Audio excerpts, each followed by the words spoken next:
Hello and welcome back to the Hardwood Hoops podcast. This is episode 38 and it is our free agency special. Later on in the podcast, me and Ben will be grading some free agent moves and discussing some winners and losers. But first, before that, we're joined by a frequent guest, Joe Holbert, to discuss some top free agent moves. How are you doing, Joe? Yeah, I'm good. How about you? Yeah, I'm good, thanks. Good, thanks. How's the off-season been for you? I know you cover a lot of teams and stuff, so I imagine you've been very busy in terms of watching all these moves. Yeah, I mean, obviously on the first day I was kind of waiting around for something to happen, and then it's kind of typical that I write the piece on Bogdanovic and they fluff that move. I mean, the player analysis stuff is still accurate, but I kind of geared it towards how he'd work on the Bucks, and they did a sign and trade without the sign. So, but yeah, other than that, I wasn't expecting Dallas, obviously the main team I cover, to do anything extravagant. So, yeah, I've just kind of been putting some research together on the couple of players they did sign, and hopefully to get some articles out in the next week. Yeah, did you like the draft that they had? Because I know you're going to focus on those teams more than any other. So, what did you think of their draft class? Yeah, I kind of liked it. The Josh Green pick, it wasn't flashy. It wasn't something but Dallas had the best recorded offense in NBA history by the numbers, so they didn't need another flashy player. They needed not just a good defender, an actual difference maker, because I don't think Dallas has a single defender other than maybe Barea, who I think is awful. They just don't have anyone who can disrupt, and that's why they were last in the league in steals. So they needed him, and I like Tyrell Terry. I think in a Rick Carlisle offense, because Rick's always had great success with sort of undersized guards, guys like Barea, Yogi Ferrell, guys like that. He's always done well with them. Trey Burke as well at the end of last year. Terry's better than all three of those guys. He's more skilled. Obviously not going to be the best defender, but I think they did a really good job with their draft. Yeah, I think Carlisle's quite good at hiding bad defenders, especially if there's only one bad defender in a unit. The issue is last year when we were kind of fielding out units of 3 or 4 defenders that are probably below average. That's when you get into a bit of a tricky situation on that end of the floor, I think. Yeah, for sure. And I think as well, Doncic was picked on defensively. Teams were looking for him in switches. And when your best player is being picked on, it does make it very hard to put guys like, Trey Burke, JJ Barea, Seth Curry. It's hard to put all those guys in. Yeah, I agree. So let's move on then. We're going to talk about top 5 free agent signings, the worst 5 free agent signings, and our top 5 trades. This is all Joe's list. We're going to go through and kind of discuss each move. So why don't we start on a positive note and go with the top 5 free agent signings. Let's start with Danilo Gallinari then. 3 years, $61.5 million deal with the Hawks. What do you think about the level of pay? Do you think it's a bit of an overpay for a team that probably has to overpay players to get them to join, or you think the value is about right for Danilo? I think the value is about right. I've always said with Atlanta that that despite their record for the last 2 years, they do want to win now. And I think the Capella trade proved that. And the thing with Gallinari is, a big part of building depth is having guys who can play multiple positions. Because if you think about it, if you've got a guy who can play the 3 and the 4 well, you don't need to sign someone for one of those positions.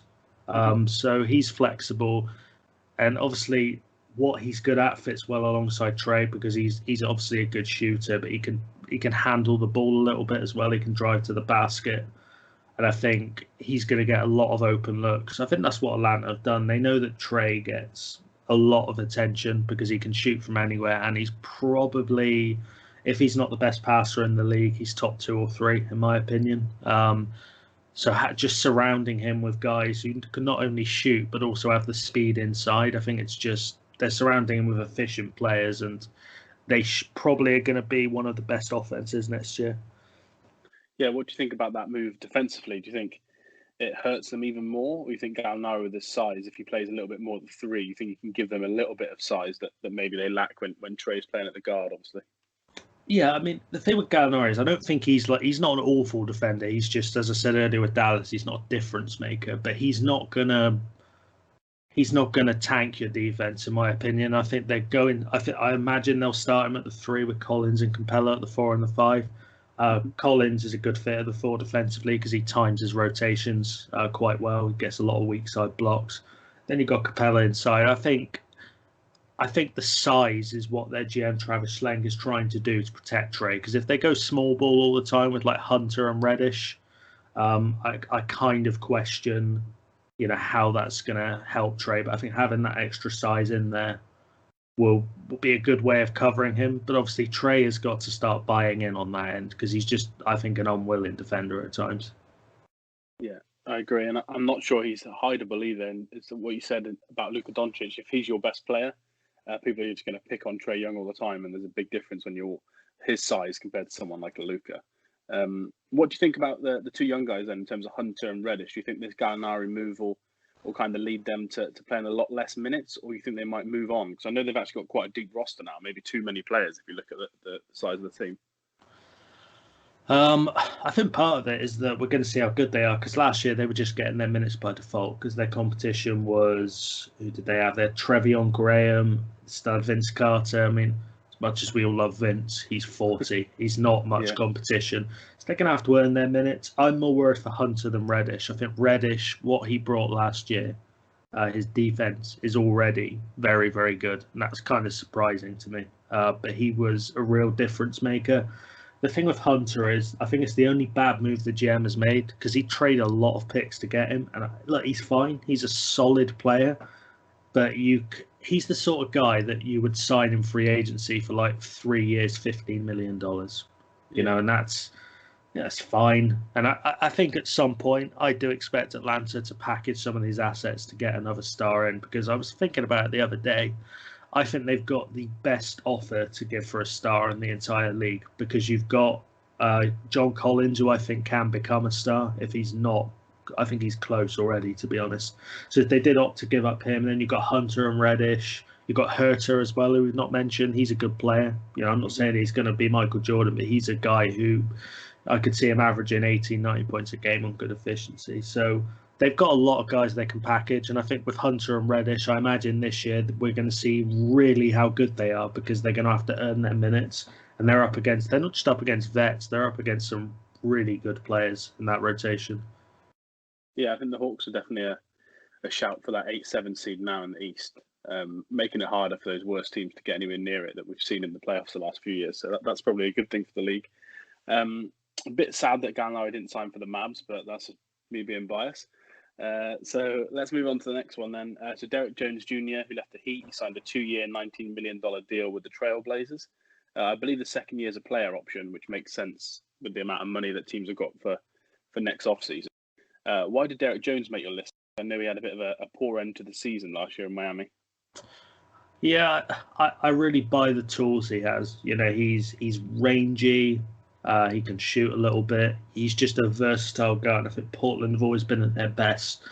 Obviously, we know Dame and CJ are not great defensively. I think they've been at their best having two defensive wings who can switch a little bit. And I think, obviously, we're going to talk about the Covington move later, but I think Jones fits into that as well. I expect him to start for sure. I think I'm not a big fan of Neil O'Shea, the Portland Trailblazers GM, but one of the things I like that he does is he sort of takes chances on guys that have a couple of little things about them, and I think Jones fits this. He's efficient. He needs to become a more consistent shooter, but I think the mechanics are definitely there. He's a 78% free throw shooter, only 28% from three, but I think because he can shoot free throws, we could see those numbers creep up a little bit in the right system. I think he's just landed in a much better spot than he was in before. Yeah, I think the fact if he decides to opt in for that second year, they've got him at a good value as well, haven't they? In terms of his age and kind of ceiling on the move, for a team like Portland who have struggled to get talent alongside those two guards for the last 3 or 4 years, really, I think it just adds a little bit more to their wing play, and they don't have to rely on Carmelo to play so much at the 3 and the 4. Yeah, I think Carmelo's going to come off the bench, which, I'll say this is about time, because he's always been resistant to that idea. But the thing with him is, I'm not trying to be disrespectful because I know he's a popular player and I know that people really like him, but I remember kind of in the bubble, he had a couple of good games. People were like, oh, you all need to apologise. And I was thinking, okay, let me look at the stats. You don't need to apologise. He's fine. He had a couple of good games, but I don't think he was a game changer for Portland, in my opinion. I don't, I think everything that has been said about him is accurate. He's still a good shooter. You never lose your shooting ability. You'll have that forever. You could go and get Jeff Hornacek, and he's probably going to still hit 40% from three. He's not going to be able to move. But the thing with Melo is like he just needs to become that spot-up shooter who can make some tough shots when needed. But the issue is he's kind of always demanded the ball in his hands at key moments, and it's just not worked for him since I would say he left his prime in the New York Knicks. Yeah, I think him, Gary Trent Jr. and Rodney Hood sort of bench is quite good for scoring. I'm not sure how good they'll be defensively, but I think that would still be good scoring off the bench. Let's go on to the next one then. Christian Wood, 3-year, $41 million deal with the Houston Rockets. This surprised a few people because Christian Wood was well liked across the NBA, and people thought that one of the smaller teams might sign him because of their higher cap space. But he decided to go with the Rockets. What do you think about the fit for the team? And does it kind of depend if they lose Harden? If they lose Harden, is it almost a pointless move, or is it the perfect move for a team if they have to rebuild as well? I hope they don't rebuild for his sake, because I think he's a really good player. I think he showed a lot of flashes in Detroit. He's just a very smart player, very fluid, good in the post. A little bit of a throwback player, in my opinion. But he's efficient. I think a lot of the post-up players we have, I'm looking at guys like Jahlil Okafor. They're not good enough to kind of justify the post touches, which is it's an inefficient shot now, as Rick Carlisle would tell you. But I think I was surprised at how little money he got. I thought it was a good deal for Houston. I think if you get him, I'm surprised Harden and Westbrook are still there, but that's not a bad trio to have. I'm not sure it's as good as Capella. I think they should have kept hold of Capella. I think they traded him to accommodate Russ because Russ doesn't have a floater, and obviously Capella doesn't space the floor in terms of the shooting. So yeah, I like the Wood signing. It was probably my favorite in terms of value. I was surprised, to be honest, to see him go there. He might just be thinking, I get to go and play with James Harden, but I'd be thinking if I was him, well, how long am I going to get to play with James Harden? Is it going to be 10 games or is it going to be 10 years? So, yeah, I thought it was a really good sign. I think he was one of the few bright spots for the Pistons. I think he'll probably start at their 5 then, or you think they might go Cousins at the 5 and Wood at the 4? It'd be interesting because I believe they do still have PJ Tucker. So yeah, they do. Yeah, I'm kind of intrigued to what they do there because I don't think I would put Wood at the center defensively. He's definitely shown some flashes, but I just don't think that would go well. But actually, if you kind of put him at the 4 and keep Tucker at the 5, you've got that extra size in there because Wood's 6'10". He's quite rangy as well. You could have him coming across on the help side rotations. I think there's a lot they can do there. I'm kind of interested to see how Stephen Silas makes this work. But I think with Wood, they'll use him kind of like they use Jeff Green. It'll be a different offense because obviously Mike D'Antoni's gone. But in terms of him being like the chess piece, the guy that they'll use to attack switches, they'll run little handoffs with him at the elbow, little pick and rolls. I think he's going to be the guy who kind of replaces Jeff Green, but it's obviously better than Green. Although Green did have a good season last year, but I'm really excited by this signing. Yeah, I think the way that they play and the way that James Harden's known for those kickouts to the corners, that could change a little bit with, like you said, the offensive scheme changing. But if they do keep parts of it, I think Wood could get a lot of open corner threes, and that's something that last year he kind of flourished in. For a 6'10" player, he's got good shooting, which helps a team like Houston, I think. Yeah, the thing I'm interested to watch from him is obviously with Murray and D'Antoni gone is, how does the offense change? Because, Wood's percentages were good, but the sample size is quite small. Now, I do believe he's a competent shooter, but I'm interested to see if he stays at kind of 39 or if he drops to sort of like 34, 35, which is still good, but obviously that's a big change in kind of how you're going to design an offense. Because if a guy's a 40% three-point shooter, you want him taking as many looks as possible. So I think that'll be interesting to see, will Stephen Silas up his volume or will he kind of keep him at 2 per game? I think that'll be what's interesting to watch. Yeah, and I think strangely, if they do get rid of Harden at least, I think you could see Wood actually being almost a star player of this team, which maybe not what he's going there to be, but in terms of his career move for his next contract, that's probably not bad for someone who's been, I think it's his 6th NBA team as well. So I don't think it's a bad career move for him personally. Cool. Let's go on to the next one again. Then fourth on the list, Serge Ibaka. He's gone from the Raptors to sign with the Clippers for a 2-year, $19 million deal. Again, the second year is a player option, so he's got that flexibility to go next season when there's a bit more cap space around the league. Why did this one make your list? Did you just think he was a huge upgrade on Harrell, which is something that's my opinion, but what's yours? Yeah, I think for all the talk, the Lakers had a great free agency, but I do think that the Clippers signed the best player of all of them. But obviously, depth is really important. So I do think Ibaka took a step back defensively, but I actually prefer him for what he's going to bring on offense. He's a legitimate floor spacer. Now, Harrell spaces internally because he's rapid. The issue with him is teams just pick on him at the other end, and he's kind of a volume scorer, Harrell. So if you're giving Harrell 10 shots in a playoff game, that's 10 shots that could go to Kawhi Leonard or Paul George, depending on what version of PG you're going to get. But I think with Ibaka, he stretches the floor. And I felt watching the Clippers last year, and again, it was hard to know if it was Doc Rivers or the fact that they just had a lot of guys who want to go one-on-one, but they were a little bit congested. I didn't like the player movement or the ball movement. I thought it was very stagnant, and they were kind of just relying. Even in the Dallas series, and Dallas are not a great defensive team, but a lot of the shots they were making were just really tough shots. And I think when they came up against Denver, who are a much better defensive team, I think those tough shots weren't falling. But I think now with Ibaka, there's more space to work with, and I think he's going to help them out a lot.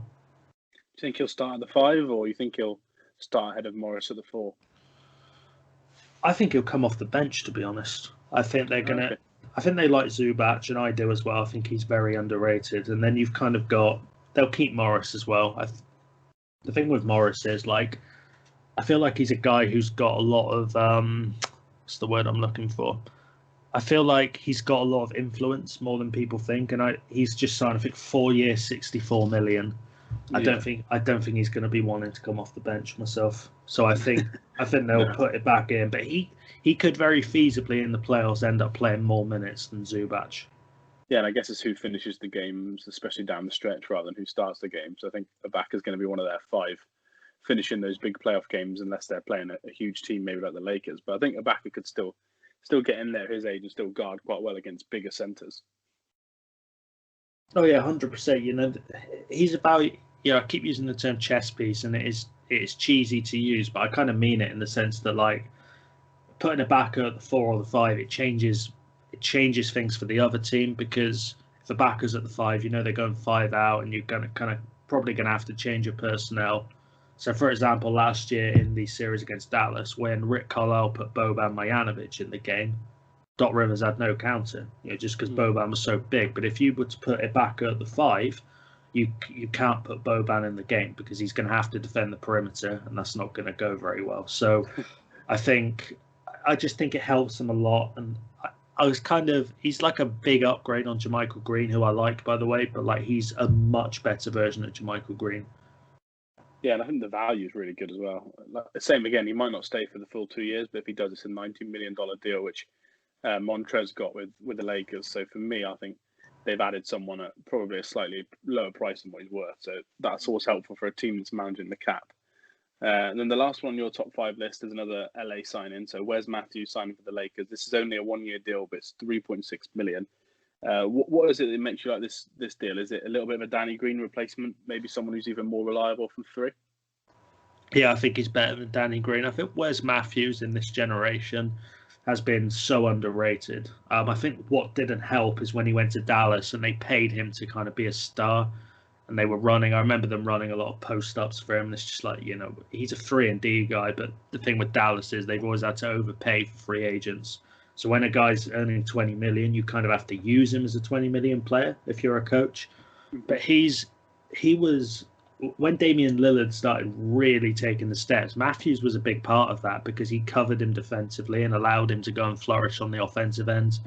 I just think he's a better version of Danny Green. And he's a guy, I don't have super attachments to many players, but he's a guy I'd really love to see win a ring. Obviously, last year it was Dwight Howard, the guy I really wanted to see win one. I would win one if possible, because I just think he's he's always a guy I think he's been given a raw deal since the Dallas days. I remember some Mavericks fans not really liking him, and it wasn't his fault. He was just overpaid for kind of what they were getting from him.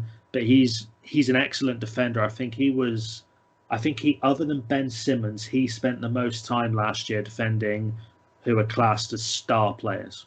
So, he's a guy that you can legitimately go, right, we're up against Bradley Beal today. He's your man. And that helps LeBron and AD as well, because they can play a bit more free safety. The Lakers' defense was already a joke, and it's just gotten even better. Yeah, and I think any Warriors fans that listen to this, if you want someone who's had an Achilles injury that gets back to their prime defensively, I think Wes Matthews is probably the only example. Yeah, it took him a little bit of time, didn't it? But after about 6-7 months, he kind of really hit the top end of his gear again in terms of defensive end. That was what took so long to come back. But like you said, last season for the Bucks, he was one of their better defenders, I think, down the stretch. Yeah, and I think for the Bucks, they kind of needed to move on for him because the Bucks need shot creators, as we'll get into later. But I think for the Lakers, who kind of have, don't forget they got Schroeder now as well, who I think we're talking about later too. But yeah. I just think what they've done is just really impressive, to reshape this roster. And I think Wes is in a better situation than in Milwaukee. It sounds weird to say that because he had a great season, but they don't need him to take shots off the dribble. His job on offense is going to be to move around the perimeter, and LeBron will find him, and all he's got to do is put it in. And I think he can do better than Danny Green did. Yeah, I think most Lakers fans would agree with you. They were pretty fed up with Danny Green during the end of that playoff run. Let's move on to the more negative side then. So our worst 5 free agent signings, starting with the Bucks, who we were just talking about. They surprisingly signed DJ Augustin to a 3-year, $31 million deal. So far, that's no options either. There's no team option in that, as far as we're aware. And for me, this is one of the ones I shook my head at. I didn't understand this overpay. What's your opinions on it? Do you see just a complete overpay, or you just don't like him as a player in general? So I think with this, there's obviously the context around it, and this is where I'll get into the Bucks off season, right? So Augustin's he's a solid player. He's efficient. He has been for a couple of years now, and he's actually, can't believe I'm saying this about a 33-year-old 5'10" point guard, but he's a massive loss for Orlando because they are a team that don't have many efficient creators. They've got good defense, but other than him and Evan Fournier, they've not really got guys who I would give the ball to, and to create their own shot. But here's the thing: now they've signed DJ Augustin, Bryn Forbes, and Bobby Portis. That's their big free agency signings. Now, DJ Augustin you could make an argument that in the last 2 years he has been a better player than Bogdan Bogdanovic. I wouldn't make it, but I think it's been close. I think what Augustin brings is very good. But the Bogdanovic incident, the difference is Bogdanovic has some upside because he's young. He's been on a dead-end franchise playing for some really poor head coaches who don't know how to use his talents properly. DJ Augustin's 33. He's going to be 36, I believe, when his contract ends. He's got no upside. He is what he is, or he's going to get worse. There's no in between. He's not going to get better. He's 33. Bobby Portis is the same. He's a solid role player. Bryn Forbes isn't good, by the way. He can shoot, but he's not good. The Spurs bloggers I speak to absolutely hate it when he's on the floor because literally his defense is shocking. Yeah, I agree. I think I don't like Bobby Portis that much either, but that's just a bit of bias. Yeah, I'm not a massive Bobby Portis guy. These are not game-changing signings. And here's the thing. Look, I'm a big Bogdanovic fan. I've got his jersey somewhere on my rack of jerseys on my right-hand side. But he's got I'm not saying he's going to be a star, and I'm not saying he's got potential to be a top 10 player, but he can be a top 40, top 50 player, which would be massive for the Bucks. This is a massive L. I think the GM should have been fired after the Bogdanovic incident. I think it's that bad because you've done a sign and trade without the sign. It's in the name. Sign and trade. It's unheard of, isn't it? Really, it's mind numbing. I can't believe it. And this is the thing. Giannis will be looking around the league, and I don't usually get into the narratives, but I'm going to here. LeBron wanted AD and got him. Harden wanted Russ and got him. Steph and Dre wanted KD. Bob Myers went out and got him. I know that was a very unique scenario. Giannis wanted Bogdan Bogdanovic, who was literally available as a sign and trade free agent everyone knew the Kings didn't want to bring him back because they just drafted Tyrese Halliburton and they've got Buddy Hield on a $20 million dollar a year contract. They literally had it all in their hands and they blew it. And it's not even like he's gone, right, I want Chris Paul. He wants Bogdan Bogdanovic, a guy who's never been an all-star. And they couldn't deliver. It's embarrassing. I think, and he had real upside. He's a good player. He's a good shooter. He's limited because he's very slow, but he's still good. And he would have been, I would have had the Bucks as the favourites if they'd got Bogdanovic. They're still going to be good. They're probably going to be the 1 seed, but we know what the Bucks' flaws are now. Is that in the postseason, their offense goes to crap because Chris Middleton can't get to the rim. Giannis can't shoot. I know Bledsoe's gone, but I don't think Drew Holiday is going to help them much with their offensive issues. So they've taken a massive L, and that's why the Augustine signing is bad. He's not a bad player, but you take the context around it, and it's just an awful move. Yeah, I agree. And I think the fact it's 3 years doesn't help. It gives you such little flexibility for a team that's already not going to have a lot of flexibility if they do manage to keep Giannis on the Supermax. So yeah, I just completely agree with you. And a lot of it's been kind of missed on people that are the casual basketball fan, but apparently Bogdan and Giannis are actually friends off the court. So he actually knows him off the court and really wanted to bring him to the team. It's not a case of, who can we get? He's the only player. It was a case of, oh no, that's the player that I want. And they were like, okay, we'll go get him. And then they failed to get him. And it would not shock me now if he left. Personally, that's my opinion. I thought he was going to sign this whole time. But I'm slowly disagreeing with myself there. I think he could walk because of a situation like this. Yeah, I was just on my timeline as well, and someone just said that sort of an insider thing is that the Bucks' confidence in long-term commitment has gone after the botched Bogdanovic trade, and I'm not surprised because he's not a star Bogdanovic, but he's got the upside, and I think something that's being undercounted is Bogdanovic when he plays for Serbia is incredible. He takes it to another level. Giannis will obviously know all about that. So I just think I couldn't believe what I was seeing, to be honest. I just didn't think an NBA team could be, it's amateurish is the only word I can use. That can't happen. I think someone should have lost their job for that, especially with the stakes, because Giannis is the best player they've had since they had Kareem and Oscar Robertson in the 70s. Yeah, they had Ray Allen, but this guy's different level to Ray Allen. He's different level. He's a generational talent, and they're going to lose him because they couldn't sign a restricted free agent who the team did not want to match. That's the worst part of this. Everyone, if they'd offered him a sheet and Sacramento have matched, look, there's nothing you could do. And if Giannis held that against the team, that's his problem. There's nothing they can do. But everyone knew that they didn't want to re-sign him. So it's bizarre. Yeah, it is. And as a Mavs fan, it gives me more confidence that we could see a Giannis-Luka partnership in 12 months, which would be absolutely crazy.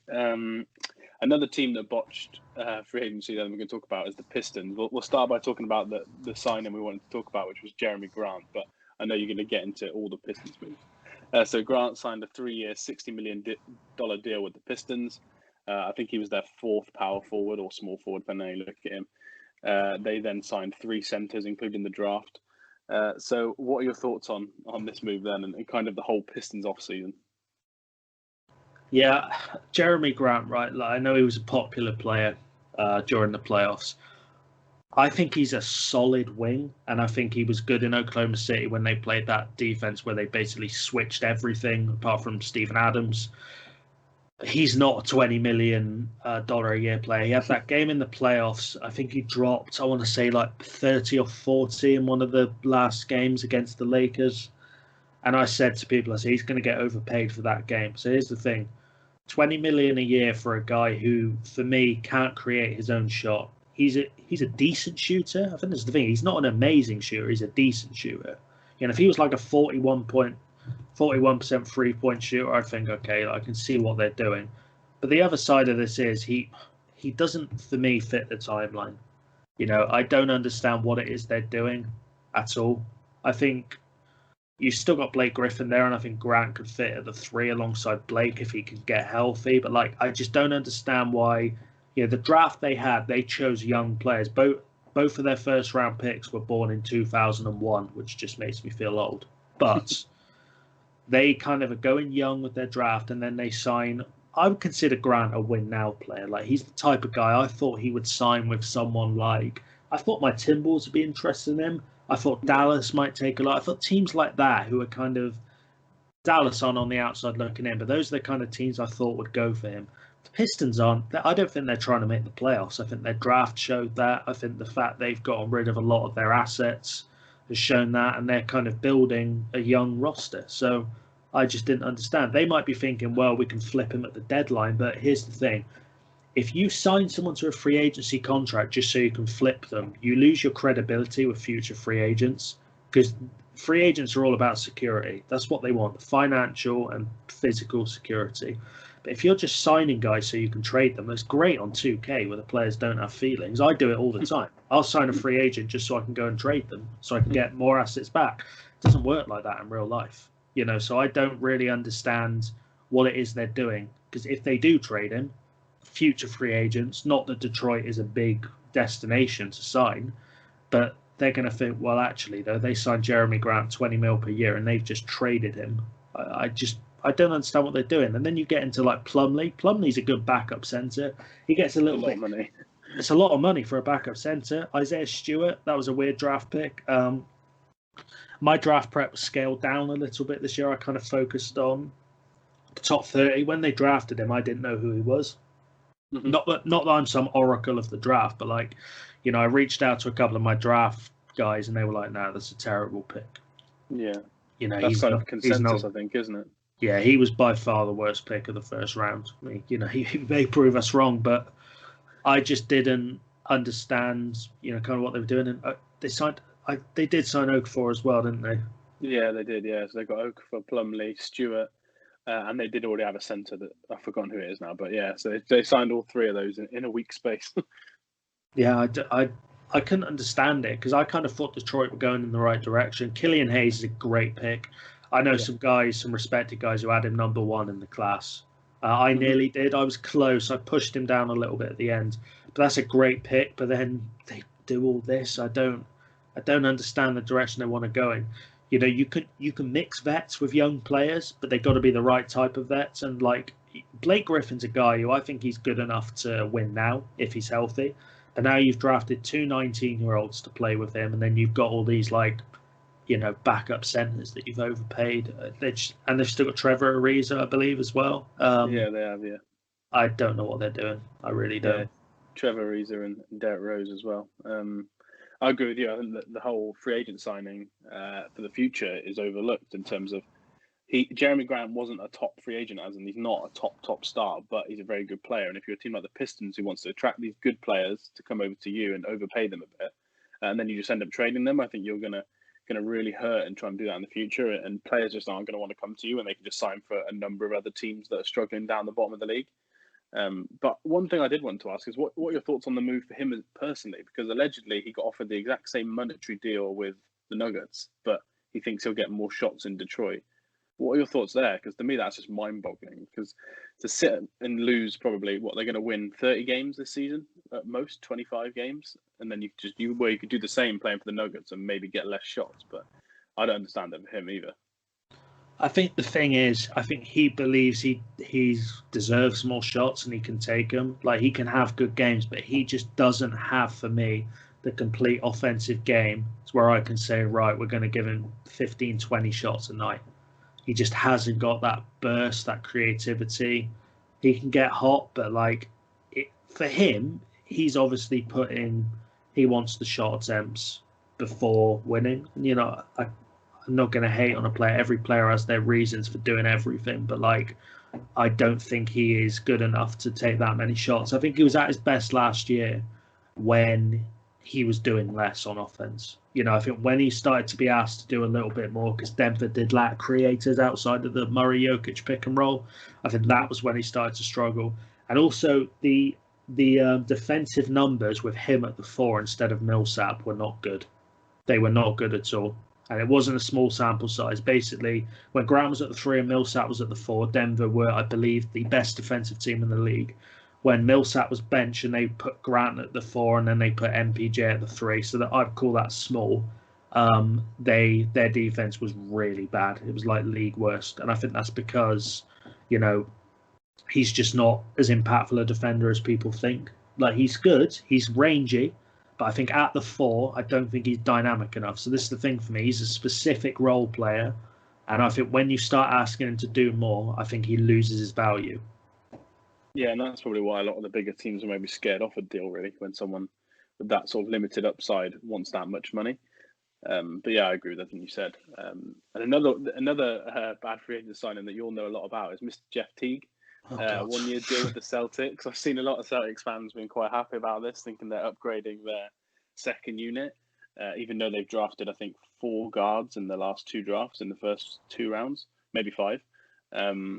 Yeah, why don't you tell everyone why Jeff Teague is such a bad deal for the Celtics? Yeah, Jeff Teague isn't good. I mean, I want to shout out my guy Mo Moonsey because he's the only Celtics fan I've spoken to, actually, and the Boston Brit, who are not happy with the signing. I think people are just like, well, he was a starter, so that means he's good. That's not how it works. So here's the issue with him. So we signed him in 2016, I want to say, or 17 under Tom Thibodeau. There were better options out there, but we like Kyle Lowry, but obviously Lowry wanted to re-sign. So he was who we ended up with. But the issue with Jeff Teague is his stats look fine. You'll look at his stats and you go, right, these are good. But this is the other side of using stats. You've got to look at the context. And Teague's issue is he holds the ball for really long. So he's quite crafty. He's actually a little bit like Bogdanovic in the sense that when he gets towards the paint, he's got a variety of floaters. He's got a couple of moves inside. But he's Jeff Teague. He shouldn't be holding the ball for that long. Boston fans are not going to like him. I imagine on the bench they're just going to run loads of pick and rolls with him, but he's just not good enough for me to give that high usage to. I just think he's not a good fit alongside Tatum and Brown because he holds the ball for too long. And here's the other side of it.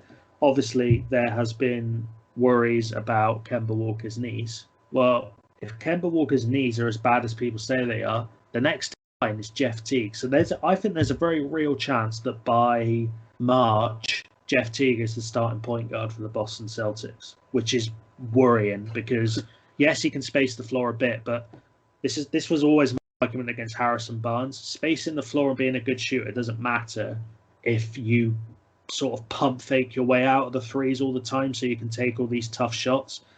Like, the other part of spot up shooting is actually shooting the shot. This was the Danny Green argument in the finals. That yes, he's open all the time, but he didn't have the confidence to take them. You're the shooter, you've got to take them, and Teague's got to have the same. He's got to have the same mentality. Yeah, and just a quick nugget on Teague. His career earnings are nearly $100 million now, and if you watch him play basketball, you would not know that is a $100 million player.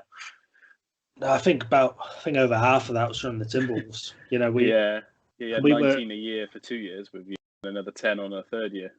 And I think the thing with him was, like, we were better when Tyus Jones was starting point guard. Not because Tyus Jones is necessarily a better player. The term NBA Twitterers uses in a vacuum, and what that means is, yeah, if you lined them up 1v1, Teague's the better player, but Tyus was better for the team because the ball moved more. When he was open, he shot the ball. He didn't, take his time over it, and he was a better playmaker. Teague is a limited playmaker. I did not like the signing. I liked the Tristan Thompson signing, but I didn't get the Teague signing. I was surprised they did it because I consider Danny Ainge quite smart. He must be seeing something I'm not because I watched him for 3 years and it just wasn't enjoyable. Yeah, well, I think Danny Ainge is quite smart, but he's getting a bit of a bad reputation about picking up poor point guards that can't play. I'd be worried about this if I was a Celtics fan, just because you paid Tatum that max a couple of days ago and you've got someone like Jeff Teague that could potentially be taking the ball out of his hands unnecessarily. Yeah. So, yeah, I'd be a little bit worried. And last on our worst 5 free agent signings then is Mr. Jordan Clarkson. Thankfully, Ben's not with us because he loves Jordan Clarkson irrationally. I don't know why, but he does. I think it's from his Cavs days. So it's a 4-year, $51.5 million deal with the Utah Jazz. They were kind of backed into a corner because their bench is just horrendous in terms of offensive production. But why did this one make the list? Is it purely the value rather than the player itself, or is it the years as well? Just now that they're kind of short-handed themselves. It's the value and the years. I think he's a decent player, to be honest. Like, I liked him on the Cavs teams. I thought he brought something that they didn't have. He's one of the better sixth men in the league, but that's a lot of money for a sixth man who doesn't play any defense and he doesn't project to be a starter. Like there are some sixth men. This is the argument I have for Schroeder. Schroeder's a starting caliber player. Yes, he was the sixth man on the OKC Thunder, but like he's good enough to be a starter. You know, he's been the starting point guard in playoff series for Atlanta, and he, you know, had some good series. Clarkson doesn't, for me, project as a starting player. You know, he's good off the bench, but that's a lot of money and that's a lot of years, and I think it handicaps you. The only caveat to it is that, not to contradict myself earlier of what I was saying about Detroit, but it is a tradable contract. If Utah ever went down the road of kind of, you know, wanting to just give it up at the trade deadline, I don't think they will, because I think Quinn Snyder's too good for them to ever be bad. But if they did go down that road, there's contenders who would want a player like him, because he's going to bring you volume scoring. Even if the defense is bad, he's going to bring you something off the bench. So like, I kind of looking down the list, and there weren't any that were absolutely terrible after the ones I've just sort of gone through with you. But the Clarkson one stuck out because of how big the contract was in terms of years and the commitment. But he's not a bad player. I just think also with Utah, people got to remember Rudy Gobert is eligible for a big contract quite soon. Donovan Mitchell's obviously, I believe he's been paid. So yeah, he's just signed the max. Yeah. They're paying Bogdanovic quite a lot, which he's worth it, by the way. But when you add all those contracts and then you say, right, but we're committing $14 million a year to Jordan Clarkson, you know, that's kind of the odd one out. If you were on 2K and you were looking down the cap sheet, you were like, oh, I need to get rid of someone, you would pick Jordan Clarkson, is the way I look at it. Yeah, I agree, and I'm a bit worried about them overpaying Gobert next off-season. I think they'll be better off trying to stick him into a trade, but that is a different episode. Let's go through your top 5 trades now then. Go through the details of each one, talk about why you like them, so and maybe why you didn't like some parts of it. So the Drew Holiday trade first then. This one looks amazing with the Bogdanovic deal next to it, but doesn't look quite as appealing now. So Milwaukee get Drew Holiday, Denver get RJ Hampton, New Orleans get Steven Adams, Eric Bledsoe, and a load of picks. OKC get a load of picks, and they get Kendrick Williams, Joshua Gray, Darius Miller, George Hill, and someone called Zylan Cheatham, who I don't even know who that is. But what are your thoughts on the Drew Holiday move? Do you think he moves the needle at all for Milwaukee on the offensive end, or you think he's just almost as similar to a Bledsoe? I think the difference between him and Bledsoe is kind of, I consider him an out of control player. Like he's good at what he does, Bledsoe, and I think he's being a little bit underrated on Twitter. But like Holiday's a little bit more consistent. Like with Bledsoe, yeah, he can go for 40 one night and he can shred some of the best defenders in the league, you know, such as Drew Holiday. But Holiday isn't going to. I just remember in the playoffs, Bledsoe would like charge into the rim. He'd end up against Bam Adebayo and he'd turn around and just chuck up like a fadeaway jump shot. That's not what you want. Holiday won't do that. He's more patient. He's going to play within the sets a little bit more. And I think the defense. I actually think the defense between them is very close. I tweeted that last week.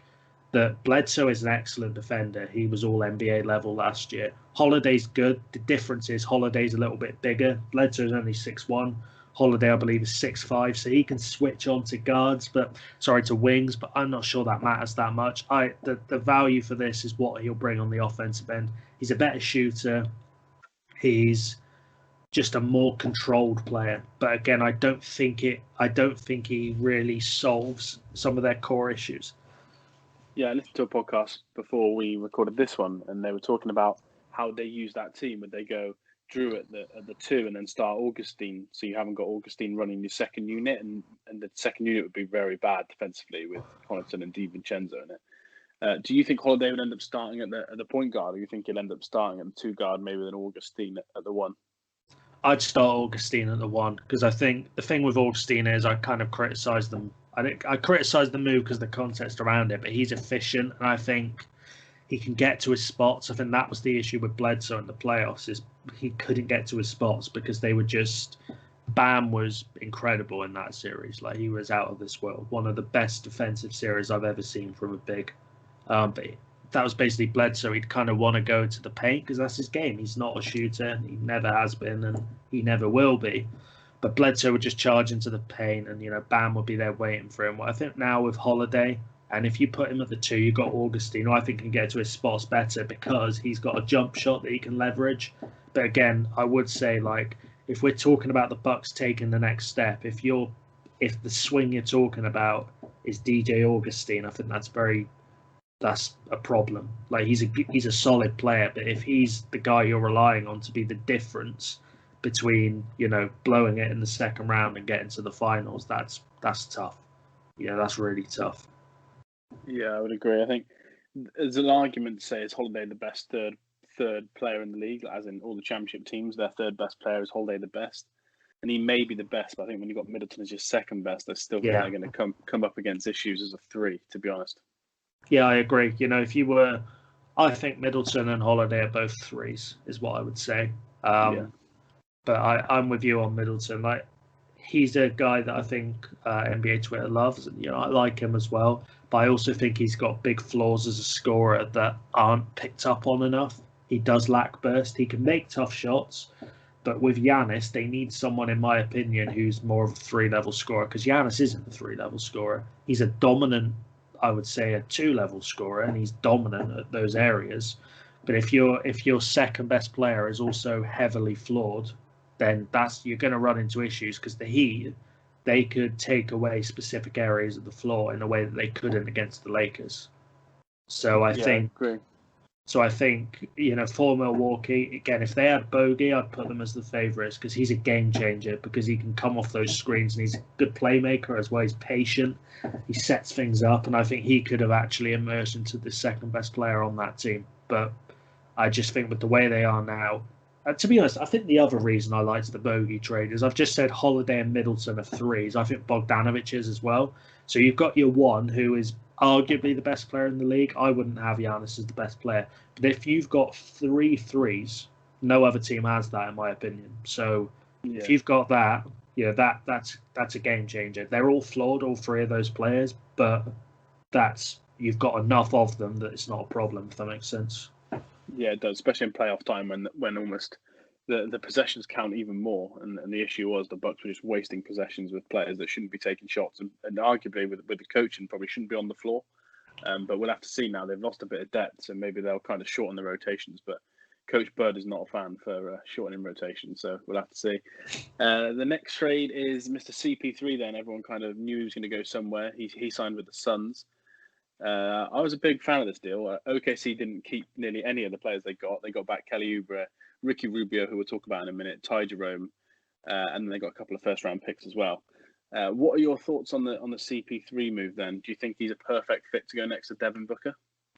Yeah, I do. I think obviously Booker's weakness is defense, but the other reason I like it is, and this is where I kind of get annoyed, because last year when the Suns were really good in the bubble, everyone talked about Booker, everyone talked about Ayton and Bridges, but Ricky Rubio was so important to that team because he's an excellent playmaker. Now, the issue with Rubio is, and what limits him being an elite point guard, is that he's not got much of a scoring threat. He can shoot the odd spot-up jumper, but his percentage goes up and down every year. We don't really know what you're going to get from him. Chris Paul, obviously, it's not hot take. He's a first ballot Hall of Famer, but he's got an offensive game to go alongside the playmaking and defense, and that's why this is a game changer for this Phoenix team. It will be, he's going to get Booker in the spots he wants, like Rubio did, and obviously he's an elite mid-range scorer. He's crafty, he can get to the rim with ease. And I just think that mentality to go alongside Booker, that's some backcourt. Their games are on at really stupid times, Phoenix. Like they're on. Yeah, they are. I think they tip off at 2:30 in the morning, which annoys me more than the 3:30. That's just such an odd time to tip off. But so obviously I'll have to catch most of them the next day. But that's going to be a team I'm keeping an eye on, because I just think, I think the other side of the move as well is that obviously there have always been rumours that Booker wants to go and play somewhere else. Obviously, because his best friends are D'Lo and Cat, the Minnesota rumours have always come up, and it's always been a case of, well, do Phoenix have enough to keep him there? I've always said they don't. As much as I like Mikal Bridges and Cam Johnson, NBA players, they don't think in terms of like, his advanced stats are good. They think in terms of stars, and Booker wants to play alongside stars. Well, the Suns went and got one for him, and I think that's very, very underrated. James Jones, for a young GM, has done a good job making this happen. But I think that shows to them. I think if Booker leaves now, they've done all they can. They've gone and got a first ballot Hall of Fame point guard. They've drafted well. They've signed some good players in free agency. They've built themselves a bench. They have done all they can. If he leaves now, there's not a lot that can be put on the front office. But I think, getting a guy like that, it's going to do well to help Booker stick around. Yeah, I agree. And I think his relationship, CP3's, with DeAndre Ayton's only going to help him as a player as well. I think we've seen Chris Paul kind of flourish with bigs over the years, and he can get them in almost any spot he wants. He's that good on the offensive end. And I think Ayton's just going to benefit even more. And how good he was in the bubbles kind of goes unnoticed a bit, because I know Booker's this star player, but DeAndre Ayton really did improve across the year, especially defensively. And I think CP3 can probably only improve that again. Do you see them being a playoff team? I know the West is loaded, but do you think there's enough in that now? Yeah, I'm at a point now where if I see someone do a playoff prediction without them in it, I will kind of question it, because I think with Booker, you've got now 2 top 30 players, and I think Booker can push more. I think this year Booker was the guy who was going to shoot up people's player rankings because he's going to be winning. Now they're going to be really good. And I think with Booker now, look, the defense isn't great, but they've got the guys alongside him who can cover. Paul is a plus defender. Ayton is a plus defender. Mikal Bridges is excellent. He's one of my best ever draft evaluations. I had him, I think, of 3 or 4 in that draft class. A lot of it was because a lot of it was statistical, because Villanova used him on kind of every play type, and he was amazingly efficient on all of them. And that tells me that he's a smart player. He's a guy who knows his role, and he's versatile. And everything Phoenix have asked of him, he's done. They've built a really nice roster. They've brought Dario Saric back. They've signed Langston Galloway, who's an underrated bench piece. They're ready to go, and they're going to make the playoffs this year. I think they could even push for home advantage. Oh, wow. Suns fans will be very, very happy to hear that. And 76ers fans will not be happy to hear that with the Mikal Bridges trade they made on draft night. Let's go on to talk about someone you're already speaking about then, Ricky Rubio. One of your favourite players, is that probably fair to say? I know you like him on Twitter. Yeah, I'm a mass. Yeah, he's obviously, we've not had many great players on the Timberwolves, but he's one of them. He's always been underrated as well. I've always felt that he's been undervalued because the league went crazy for shooting. But here's the thing: the shooting's important, but there is more to the game of basketball than shooting. It's that if you've got 5 elite shooters, you're probably going to win the championship. But you need guys who can glue that all together. It's another cliche, but you need the guy who can find them in their spots. And Rubio is the best. This is the best trade we've done for a long time, not including the D'Lo one, because this is an intelligent trade. This is telling me that they're aware of D'Lo's flaws and what we need to take him to the next level. My worry with this season was that we were just going to give it to D'Lo and he was going to have 40% usage, and he's too limited a scorer to give 40% usage. But he's a good scorer. He's crafty. But now with Rubio, we can play him off ball, which he showed flashes of at the Warriors when they had Draymond Green running the offense. So this is a really good trade. He's an elite defender. I will say that now. He is an elite defensive guard. He's a game changer on that end. You can put him against anyone, and he's going to do a job on them. So this is helpful next to D'Lo as well, isn't it? Yeah, 100%. Because D'Lo is a bottom 5 defender in the league. He's not as bad as Trae Young, but I mean he's not good. And I think this is a good fit next to him because Rubio can hit spot up jumpers. He's a great playmaker who allows D'Lo to go and play off ball. And yeah, I love this move. And there's a bit of sentimentality about it, but like for basketball reasons, it makes a lot of sense. Yeah, so Ricky Rubio ended up being in OKC for about a day when he got traded back to the Minnesota Timberwolves. A couple of first-round pick swap as well. So you've got Jaden McDaniels, who's a player that could be a bust, but I really like. So the deal as a whole as well, when you're getting him, for me, I think that only helps. I'm not quite sure the Malik Beasley move then fitted with having Jaden McDaniels and Anthony Edwards. But yeah, getting Rubio and Jaden for me was a really good move. Do you think Jaden will contribute at all from this trade, or do you think he'll just be a G League stash? They'll stash him early, but I think he can contribute down the line. There's flashes there. I think You know, that he can shoot threes a bit. He's good on the weak side help. You know, there's flashes there and things that fit alongside Karl Anthony Towns and D'Lo quite well. So I really I was pleased on the whole with our off season. I think, but the Rubio move was my favourite because that shows me that the front office are acknowledging the flaws we have as a team, and they're trying to fix them. Because Rubio's not a star. I was worried they just kind of go for loads of scorers, but we needed defense, we needed playmaking, and they brought it in. Perfect. Let's talk about another ex-Timberwolves then, Robert Covington. He left the Rockets to sign for the Trailblazers. This is the move that I really liked, even though I do think he's a little bit overrated by some people on draft Twitter, but I still really like Robert Covington. And he was really good in the playoffs last year. So the Houston Rockets traded him for Trevor Ariza, who's since left already. And then they got that first-round pick this year and then a first-round pick next year as well, protected. So the fact they got 2 first-round picks for a team that are so depleted is a good move for Houston. But what do you think about this move in terms of a Portland opinion? Do you think it's a move that can take them up in the rankings for next year? Yeah, I think with Portland, like their off-season, again, it wasn't flashy, but they don't have the cap room to be flashy. But I agree Covington is overrated, but you can still be overrated and good. You know, there's plenty of sports people like that, not to name any names, but he's definitely... The thing with him is what's overrated is his offense. He's not a great shooter. You know, you would think that people who talk about him the way they do would actually look at the shooting percentages. He's not a great shooter, but his defense is game-changing, and it's game-changing in an underrated way because he's not a guy who, like, when people think of defense, they think of, like, Bruce Bowen going 1v1, but Covington, what he's great at is off-ball defense. So if you're trying to bring your shooter, if you're trying to bring JJ Redick off a screen, he's going to fight through that screen and disrupt them. And that's really important because then you force teams to revert to more like isolation ball. And I think for Portland, again, I spoke about Dallas earlier and how they had no difference makers on defense before the moves they made.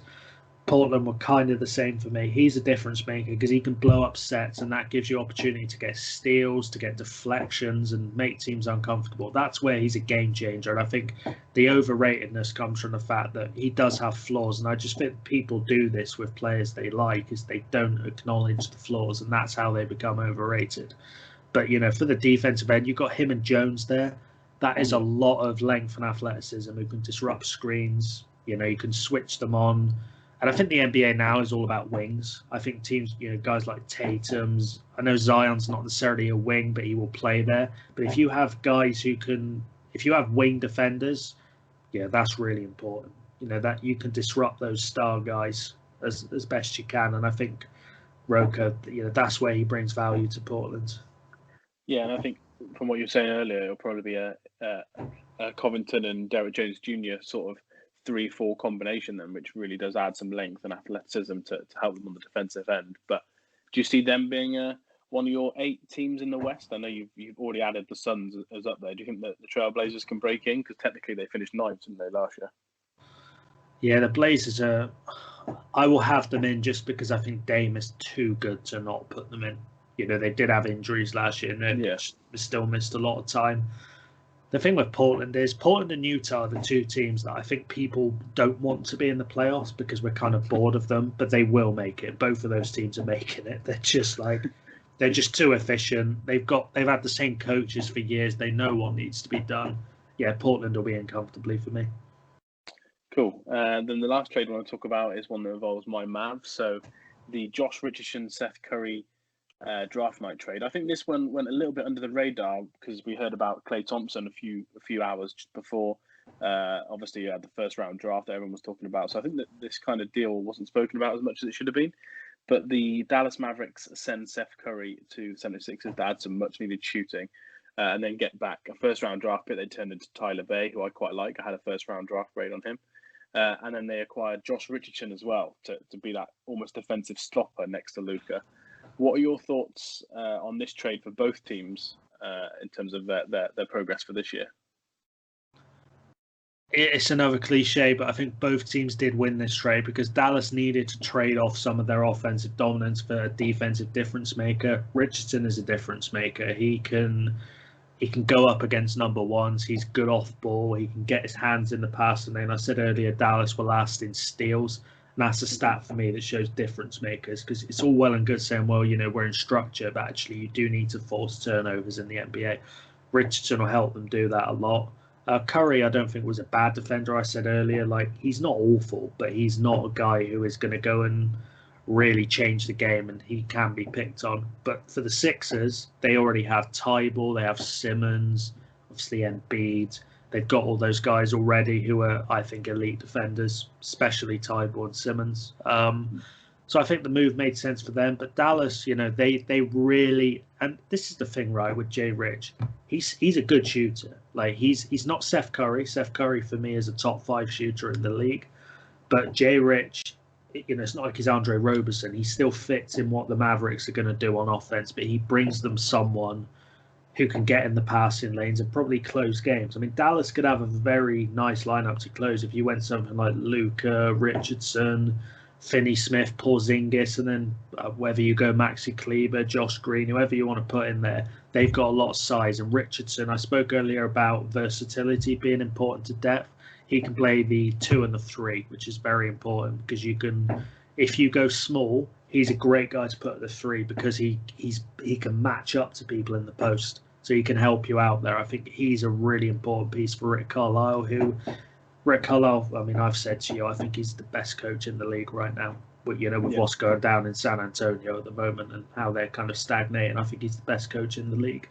And I think his hands were tied last year with the defense. I don't think the roster was versatile enough. They didn't have enough big wings who can really go and make a difference. But now they've certainly got one. Yeah, he'll kind of be the man that we spoke about earlier when you were talking about Matthews, in terms of the player that guards that star on the other team. I'm not saying he'll necessarily follow a LeBron James around for the whole game, but he'll be someone that they try and scheme on to the better players when they in key moments, I think. And we saw that times last year, Seth Curry was having to guard Kawhi Leonard in the playoffs. So when that's happening, you're struggling for that sort of 2-3 defensive player.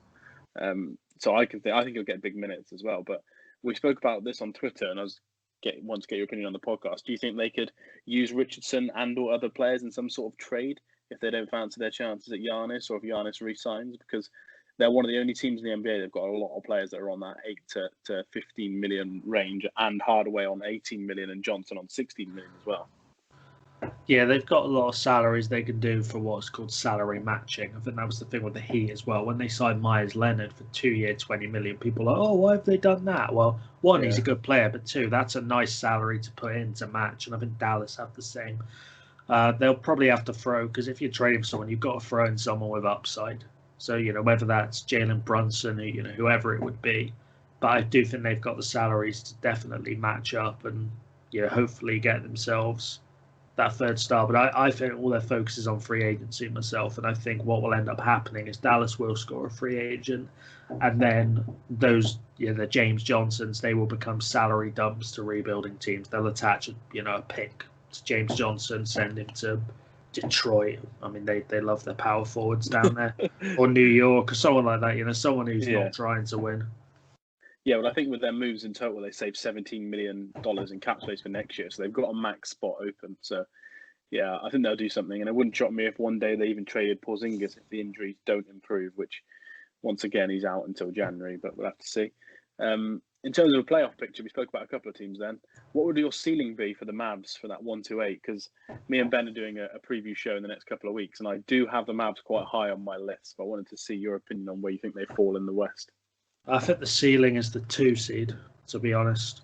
Because the thing with Dallas last year, right, they would have been a top 4 seed if they weren't historically bad in the clutch. And everyone's like, oh, that's on Carlisle. It's not. Clutch stats, they're not consistent. They kind of fluctuate from year to year. So if Dallas turns a couple of those close losses into close wins, that's an extra 6 or 7 wins. That plus Luka developing, Porzingis hopefully being healthy, fingers crossed, improved defense, some actual draft picks that can play. I think the ceiling is the 2 seed. I think the floor, even if Porzingis missed 30 games, I don't think they're out of the playoffs. I just think there's there's too much talent across the roster for that.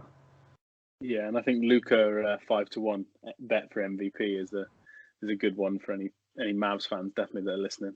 I think he's got that potential this year to take another step, which would be crazy after arguably having the best second season of all time last year. Would you say? Certainly up there, yeah. I can't think of many more dominant than that. Yeah. Cool. All right. Well, that is our free agency roundup then. Thanks, Joe, for coming on again. Did you want to give everyone your Twitter handle for anyone that wants to follow you for any tweets about Ricky Rubio or any reading on the Mavs sort of stuff? Yeah, so my Twitter handle is Joe Hulbert NBA. So Hulbert is Hulbert. And yeah, I'm hopefully getting a couple of articles out this week. Okay, cool. Have you got any players that you can let us know who that might be about, or are they still in the works? Josh Richardson will definitely be one of them. Cool. I was going to do Kevin Porter Jr., but obviously he had some issues lately, so I'm going to delay that one. But hopefully he gets himself sorted out, because he's going to be, if he reaches his ceiling, that's a 6 or 7 time All-Star in my opinion. But yeah, I kind of like to look at under the radar players. Okay, cool. Well, thanks again for joining us, and we will speak to you soon, I'm sure. Yeah, thank you.